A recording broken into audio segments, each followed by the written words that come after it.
It's been well known and discussed at this point that Paul McBeth and Ricky Wysocki are no longer the only 1-2 punch in the MPO division. The changing of the guard has been ushered in by young talent that have taken the template and the skill sets of Wysocki and McBeth and pressed copy and paste and build upon them. Great distance, fantastic forehand, backhand versatility, consistent putting stroke, the ability to score well on both wooded and open courses. These used to be the things that separated Paul and Rick from the field, but the young guns have all of this and more. There is, however, one thing that I think McBeth and Wysocki possess that is currently still in development with the next generation of disc golf, and that is the fabled killer instinct. Let me explain. But first, my name is Mason, and welcome to The Wind Read. I will say, I know that this topic is entirely subjective. Killer instinct or clutch factor or whatever you want to call it is an intangible. Something that might look different from person to person and is not actively measurable. However, I will give you my subjective definition of the topic, and let's see if the history books might back up my claims. At the PCS Open this year, Paul McBeth was 2 strokes off the lead heading into the final round, where he then proceeded to shatter the course record with a 1094 rated round and win the tournament by 5 strokes. That is what Paul McBeth does. That is what he's made his career out of. The PCS Open was just a month ago, but you can name 50 examples over the course of Paul's career where he's been a few strokes back of the lead heading into the final round only to ruthlessly chase down his competition. That is my definition of killer instinct. And I don't think that everyone necessarily has it, this innate ability to rise above the game and play transcendent disc golf, not in the first round or later when you're out of contention, but precisely when you need to most.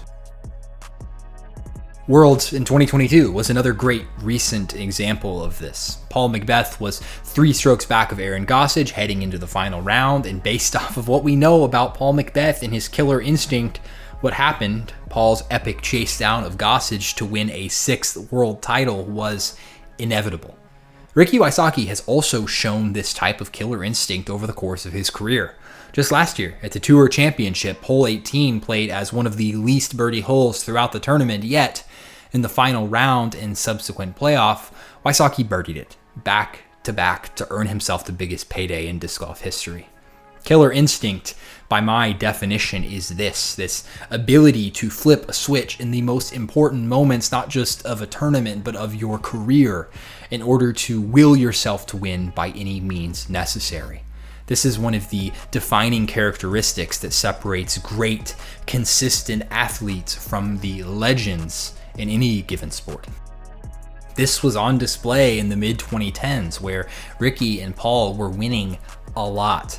They'd either blow everyone out, or you'd see them sitting 4 or 5 strokes back with a round to go, and the moment the tournament leader slipped, they were like sharks with blood in the water. That, in my opinion, is killer instinct, and for this new generation of the game, this innate ability has not been fully developed yet. Now, obviously, this is trickier to do in our modern game with the rising skill level of the top players. But to me, there's not a name yet from this new generation that sticks out when you see them sitting 2 strokes off the lead heading into the final round of a major where you know that they're going to make a push. I just don't know who that is yet. In fact, many of the names that we identify as being the future of disc golf have been struggling in the biggest moments. Calvin Heimburg comes to mind first and foremost.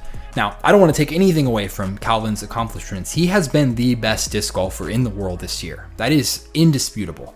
That's why his expectations are set so high. And Calvin has shown flashes of this killer instinct on the Elite Series level, putting together white-hot rounds and winning in multiple high-pressure playoff situations.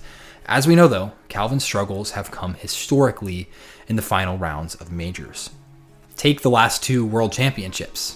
Here is the round ratings for Paul McBeth and Calvin Heimburg in both of these tournaments. Macbeth traditionally ramps up as the tournament progresses, and during majors, Calvin has statistically done the opposite. Now, there's nothing fundamentally wrong with that. No one should be punished for having a great first or second round, but having your worst round of the tournament when you're in contention in the final round is something else entirely. One of the reasons this topic seemed interesting to explore was how the final round of the European Open played out, with so much fresh talent at the top. It was not one player ruthlessly going on a birdie streak to win out. It was who made the least mistakes. And Corey Ellis was that guy. He ended the tournament with only 2 out-of-bounds strokes. And there's nothing wrong with winning that way, but if you dive into the history books of disc golf, you see time and time again at the majors, the legends of our game leveling up when all the chips are down. Look at Macbeth's epic chase down of Ricky Wysocki at the 2014 World Championships, or even more recently the European Open 2022, where Eagle and Paul both played with this killer instinct and played an otherworldly level of disc golf. My question is this: who is going to be the torchbearer of this killer instinct within the next generation, if anyone at all? It's interesting to speculate. And it's not that the young guns haven't shown flashes of it, it's just not consistently, not in a way that they've earned a reputation for it yet. We saw Kyle Klein at Waco this year in the final round turn on the jets in order to win from the chase card. Eagle McMahon did it at the aforementioned European Open. I saw some killer instinct this weekend at Ledgestone with how poised Cole Redolin looked all tournament long. And of course, Gannon Buhr's performance at USDGC last year was ice cold and completely embodies these intangible factors that I've been speaking about. Disc golf is changing. The skill sets of the previous generation are being transferred onto the next, but this killer instinct is not so easily translatable. It's something that must be built and forged and requires a mental game that practicing shots in an open field will never give you. Maybe the current parody at the top is making me see disc golf's past with rose-tinted glasses, and the killer instinct of Macbeth and Wysocki in the 2010s is not replicable in the current climate of our sport. I don't know. Maybe there will never be a disc golfer as clutch as Paul Macbeth again. Maybe a name from the newest batch of tournament winners will stick out over the coming years as the name to fear heading into a final round.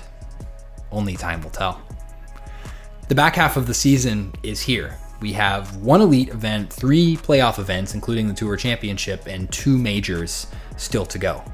Maybe the answer to many of the questions I've asked in this video will make itself clear during these final, incredibly important tournaments to close out the season. Maybe Calvin finally clinches a major. Maybe Gannon goes back-to-back at USDGC. And as much as I talk about Paul and Rick as the previous generation, this time of year is historically when these guys play some of their best disc golf. Will they put this killer instinct on display and remind the next generation who forged the way? I cannot wait to see it all go down live here on the Disc Golf Network. Thank you so much for joining me here on the Wind Read. Until the next one.